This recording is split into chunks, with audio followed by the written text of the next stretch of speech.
নির্বাচিত সরকার বলতে যে মানে গণতান্ত্রিক সরকার, এটাই তো বুঝতে চাচ্ছেন, এই তো। তো আপনার মানসপটে নির্বাচনের তো একটা চিত্র আছে, যে একটা দিন থাকবে, ক্ষণ থাকবে, বাংলাদেশের ভোটাররা গিয়ে ওই দিন বুথে গিয়ে তার ভোট প্রয়োগ করবে, এই তো।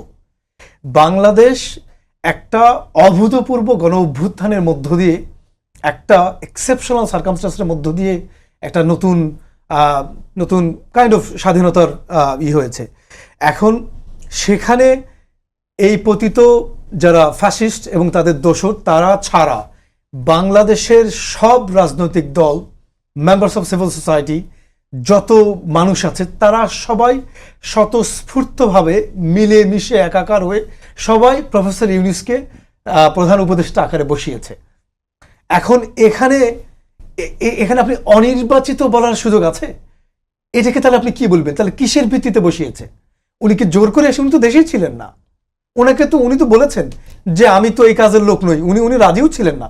প্রফেসর ইউনূস তার একাধিক ইন্টারভিউতে উনি বলেছেন, এবং যে স্টুডেন্ট, ছাত্র জনতা যারা বিপ্লব করেছে তারাও তো বলেছেন। নির্বাচিত বলা যায় তাহলে সেক্ষেত্রে? এখন নির্বাচিত, তাহলে আপনি কি বলবেন? অনির্বাচিত, অগণতান্ত্রিক, জোর করে, বেদখল করে আছে, এটা কি বলার সুযোগ আছে? যখন আপনি অনির্বাচিত বলেন, তখন এর মধ্যে কিন্তু আই স্মেল রাট, এর মধ্যে একটা দুর্গন্ধ আছে যে আপনি অন্য কিছু মিন করতে চাইছেন কি এরকম, যে আসলে তারা জবরদখল করে আছে, ব্যাপারটা কি এরকম? এটা খুব আনফেয়ার হবে তো। এখন প্রশ্ন হলো যে তারা যে দায়িত্ব নিয়েছে, তারা কিন্তু বলে না যে আমরা ক্ষমতা গ্রহণ করেছি, এটা তারা কখনো ব্যবহার করে না। আমার দায়িত্ব নিয়েছি, আমরা যে কাজ করি, প্রফেসর ইউনূস বলেছেন, আমরা যে কাজ করি সেটা করতে আমরা আনন্দ পাই, আমরা এই কাজের লোক নই, আমরা একটা নির্দিষ্ট সময় পর্যন্ত আছি, এরপর আমরা চলে যাব, আমাদের কাজে মনোনিবেশ করবো, ফিরে যাব। নির্দিষ্ট সময় কোনটা? নির্দিষ্ট সময়তে উনি বারংবার, দেখুন সেপ্টেম্বরে তিনি জাতিসংঘের যে জেনারেল অ্যাসেম্বলির যে মিটিং ছিল, সেখানে উনি নিউ ইয়র্ক টাইমসকে গিয়ে উনি ইন্টারভিউ দিয়েছেন যে বাংলাদেশের নির্বাচন কখন হতে পারে, টেন্টেটিভ ডেট দিয়েছেন।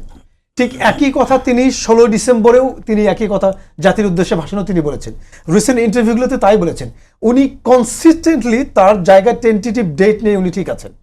ডিসেম্বর থেকে জুনের ভিতরে যদি সব রাজনৈতিক দল, অংশীজন, তারা যদি একমত হয় যে আমাদের একদম মিনিমাম যে রিফর্ম, এগুলো হওয়ার পরে নির্বাচন দিতেই হবে, উনি ডিসেম্বর নির্বাচন দেবেন। আর যদি ঐক্যমত্যের, এটা একটা কন্ডিশনাল স্টেটমেন্ট, যদি সবাই মিলে এক জায়গায় মত পোষণ করে যে হ্যাঁ আমরা একটা মোটামুটি একটু লার্জার স্কেলে আমরা একটা রিফর্ম চাই, তাহলে উনি জুনের মধ্যে নির্বাচন দেবেন। এখন জুন আর ডিসেম্বর আর জুন ব্যবধানটা মাত্র 6 থেকে 7 মাসের। এই 6 থেকে 7 মাসের ব্যবধান, এটার জন্য এত উতলা, এত বেশি পেরেশানি, এত বেশি হইচই, এটা আমি আসলে কোনো যৌক্তিকতা খুঁজে পাই না। আর দেখুন, আমি তো মনে করি এরকম এটা কতখানি হবে। দেখুন গত 6 উইকসে প্রফেসর ইউনূসের আমরা শুরুর দিকটা যেরকম একটু স্লো, মন্থর বা একটু মানে ক্লামজি আকারে ঢিলেঢালাভাবে চলছে, জনজীবনে কোনো স্বস্তির ছোঁয়া নেই, এরকম একটা ঢিলেঢালা বাংলাদেশ ছিল। আমরা কিন্তু একটা দৃশ্যমান, ভিজিবল একটা চেঞ্জেস লাস্ট 6 to 7 উইকসে দেখতে পেয়েছি। এখন এটার কারণে যদি আপনি নার্ভাস হতে শুরু করেন যে এখন আসলে এই রাষ্ট্রের যে একটা ভালো, যে আলোর মুখ দেখছে, এটা নিয়ে আপনি রাজনৈতিক দলগুলো নার্ভাস হতে শুরু করেছে, এমনটা বলতে চাচ্ছেন?